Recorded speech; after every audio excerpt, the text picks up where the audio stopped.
beyond language. He who speaks in an unknown tongue edifies himself. And the Spirit also helps us in our weaknesses, for we know not the way in which to pray, but the Spirit himself intercedes for us with groanings which cannot be expressed by words. For he who speaks in an unknown language speaks not to men, but to God, for no man understands him, but in his spirit he speaks mysteries. It's called glossolalia. Some call it praying in the Spirit or speaking in tongues. It is recorded in biblical writings as accompanying a person's being filled with the Holy Spirit. It is speaking in a language which is unknown to the speaker. Believers hold it to be a miraculous communication between man and God. Others view it with amusement and suspicion. Is it logical? Why would there be any value in saying things with no apparent meaning? One possible answer takes into account the fundamental limitations of language we reviewed in seeking permission to think.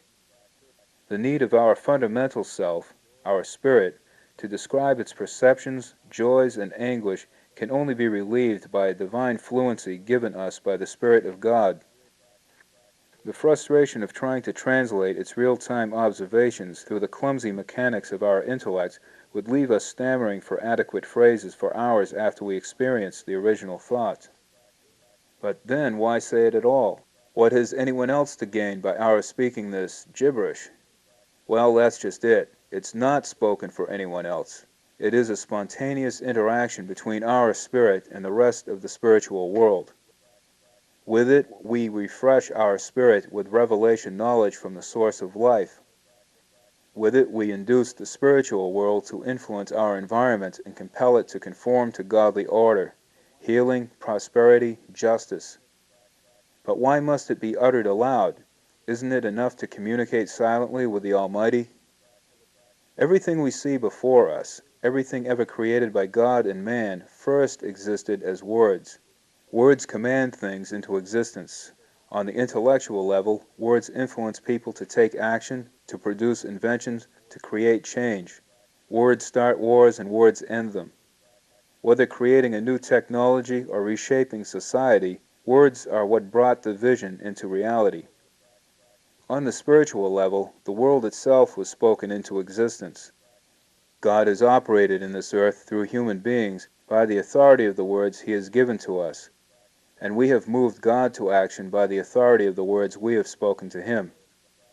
The laws of the spiritual world were put into force as God spoke them to humankind.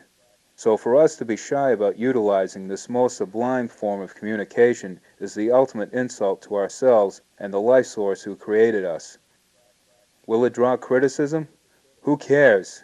There is nothing the approval of the critics can give us that will compensate for the loss we will experience if we refuse to make use of this tremendous gift. One doesn't learn to speak in an unknown language so much as one releases the inhibitions to it. Self-consciousness affects our actions so thoroughly that we think those things we keep ourselves from doing are things we don't have the ability to do. As infants, before we learn our primary language, the facility for communication is already present. This is why a child so rapidly attempts to mimic the language they hear.